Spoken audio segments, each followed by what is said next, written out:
नमस्कार दोस्तों, आज हम एक बहुत ही महत्वपूर्ण विषय पर चर्चा करने जा रहे हैं। आज हम बात करेंगे बजट 2024 की, जो कि मोदी 3.0 सरकार का पहला पूर्ण बजट है।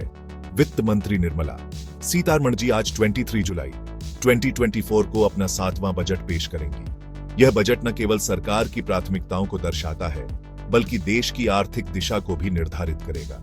यह बजट इसीलिए भी खास है क्योंकि यह सरकार के तीसरे टर्म का पहला फुल बजट है। यह बजट सरकार की आगामी योजनाओं और नीतियों का खाका पेश करेगा। चलिए सबसे पहले समझते हैं कि बजट सत्र होता क्या है। बजट सत्र वह समय होता है जब सरकार अपने वित्तीय योजनाओं और नीतियों को संसद में प्रस्तुत करती है। बजट सत्र 2024-25 के लिए 22 जुलाई 2024 से संसद में शुरू हो चुका है। इस सत्र में सरकार अगले फाइनेंशियल ईयर के लिए अपनी प्लानिंग और पॉलिसीज बताएगी। इस सत्र में सरकार अगले वित्तीय वर्ष के लिए अपनी योजनाओं और नीतियों को प्रस्तुत करेगी। यह सत्र बहुत ही महत्वपूर्ण है क्योंकि इसमें देश के आर्थिक भविष्य की एक झलक मिलेगी। तो ये सत्र बहुत ही अहम है क्योंकि इसमें देश के आर्थिक भविष्य की एक झलक मिलेगी। यह बजट देश की आर्थिक स्थिति को सुधारने और विकास की दिशा में आगे बढ़ाने के लिए महत्वपूर्ण कदम उठाएगा।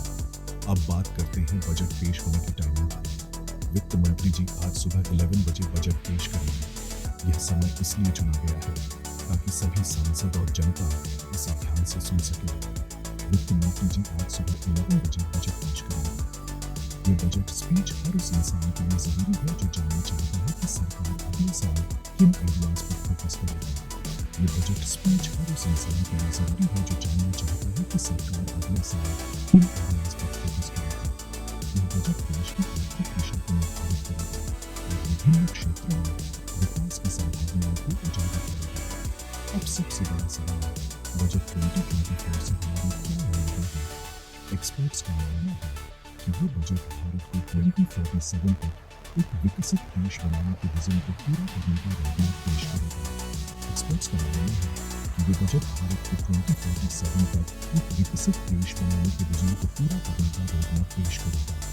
इसके लिए सरकार को विभिन्न क्षेत्रों में निवेश और सुधार की आवश्यकता होगी। इस बार उम्मीद है कि बजट में कंज्यूमर खर्च बढ़ाने के लिए कई कदम उठाए जाएंगे, जैसे कि टैक्स फ्री इनकम थ्रेशोल्ड बढ़ाना, मिडिल क्लास के टैक्स रेट कम करना और सैलरीड लोगों के लिए स्टैंडर्ड डिडक्शन बढ़ाना।